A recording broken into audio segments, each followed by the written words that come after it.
Television has seen its fair share of controversies, but nothing quite like this. Because what happened here wasn't just a mistake, that IT wasn't even just bad timing. It was a slow, deliberate unraveling of one of the most beloved shows in American history. A show that gave audiences comfort for over a decade, a show that ended with one of the most emotional goodbyes ever filmed. And then had that ending completely destroyed, overnight, by the very network that created it. So, what went wrong? How did a perfect farewell turn into one of television's most infamous disasters? And how did 5 forgotten episodes rise from the dead to undo everything? This is the story of how a classic was broken after it had already said goodbye. Long before the final disaster, the cracks had already begun to form. By the late 1970s, the show wasn't just successful, it was unstoppable. Families gathered around their televisions every week. Characters had become household names. The world it created felt real, familiar, almost like home. But behind the scenes, something was shifting. At the center of it all was a quiet tension, one that most viewers never saw. Because while the show appeared to be built around one central character, another had quietly taken over. Arthur Fonzarelli, the leather jacket, the motorcycle, the confidence, the catchphrase everyone could imitate. He wasn't just popular, he was a phenomenon. Suddenly, audiences weren't just watching the show, they were watching him. And the network noticed. To them, the solution seemed obvious, almost too obvious. If one character was driving the ratings, why not make him the focus of everything? So they came up with an idea. A simple change, just 2 words. But those 2 words nearly changed television history forever. They wanted to rename the show. Not adjust it, not evolve it, rename it. And in doing so, rewrite everything it stood for.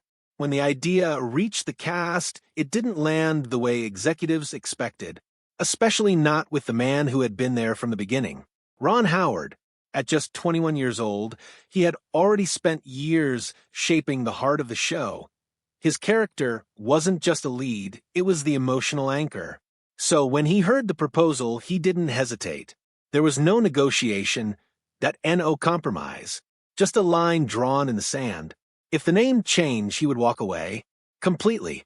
It wasn't about EGO, IT wasn't even about screen time. It was about something deeper. Because he understood something the network didn't. This wasn't a one-man show. It worked because of balance, because of contrast, because every character had a role to play. Take one piece out, and the entire structure collapses. What shocked everyone wasn't just his stance, it was who stood beside him. Henry Winkler, the very person who stood to gain the most from the change, rejected it.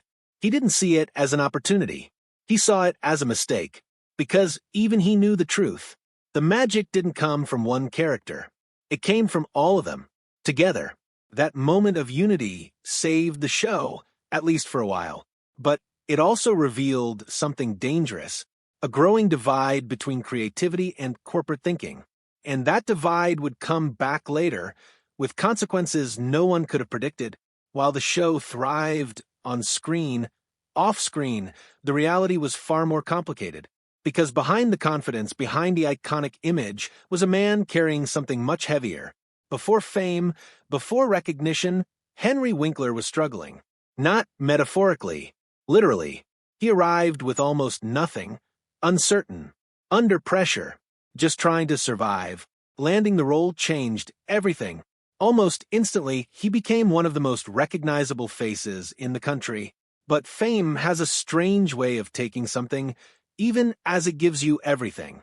Because over time, the line between the character and the person began to blur. The leather jacket wasn't just wardrobe anymore. The IT became identity. The confidence people saw on screen wasn't always there off-screen. And when the show finally ended, that identity didn't just fade. It disappeared. Suddenly. And what replaced it was silence. No scripts, no audience, no character to step into. Just one difficult question. Who are you when the thing that defined you is gone? For years, that question lingered. Opportunities became limited. Roles became harder to find. The world didn't want to see something new. They wanted the same thing over and over again, and breaking free from that image proved far more difficult than anyone expected. But even as personal struggles unfolded, something much bigger was about to happen, something that would affect not just one person, but the entire legacy of the show itself. It started with what seemed like a simple scheduling decision. A global event got a major opportunity, the kind networks compete for, the Winter Olympics. To executives, it was a no-brainer. Clear the schedule, make space, maximize ratings. But in doing so, they made a decision that would quietly set everything in motion. Episodes were pushed, timelines were disrupted. The natural flow of story was broken. At the time, it didn't seem catastrophic, just a temporary shift. But what came next changed everything. When it was time for the final episode to air, the show did what it had always done best. It delivered emotion, closure, a sense of completion. Characters moved forward, stories reached their natural end. And for the first time in years, there was a feeling of goodbye. But one moment stood above all the rest, a moment that almost didn't happen, because it broke one of television's most sacred rules, the fourth wall. Executives were against it from the start. To them, it was dangerous, too unconventional, too risky. But the creator saw it differently. He understood something they didn't.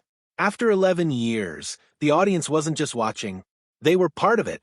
So, instead of pretending the cameras weren't there, he chose to acknowledge them directly. When the moment finally aired, something unexpected happened. It didn't feel strange. It didn't feel forced. It felt real. For a brief moment, the barrier between fiction and reality disappeared, and in its place was something honest, a farewell, not just from characters, but from people who had shared years together. Viewers didn't just watch it, they felt it, and for a while, it seemed like the perfect ending. But here's where everything falls apart. Because while audiences believed the story was over, the network knew something they didn't. There were still episodes left, unaired, unfinished in the timeline, left behind because of earlier scheduling changes. And instead of leaving them untouched, they made a decision that would break one of storytelling's most important rules. They brought the show back, after it had already ended. No build-up, that no explanation. Just more episodes. As if nothing had happened. As if the goodbye never existed. At first, viewers were confused, then frustrated, because emotionally they had already moved on. They had accepted the ending, processed it, felt it, and now, suddenly the story was continuing again. But not in a meaningful way. These weren't carefully crafted conclusions.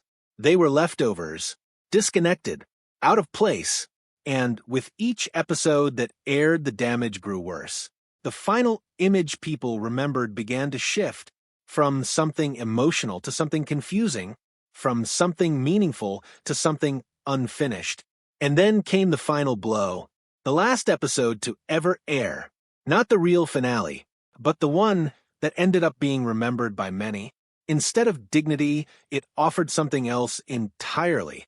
An ending that felt small, out of character, almost hollow. For a show that once defined an era, this was how it faded out. Not with impact, but with confusion. The aftermath was immediate. Critics questioned it. Fans struggled with it. And within the industry, people took notes.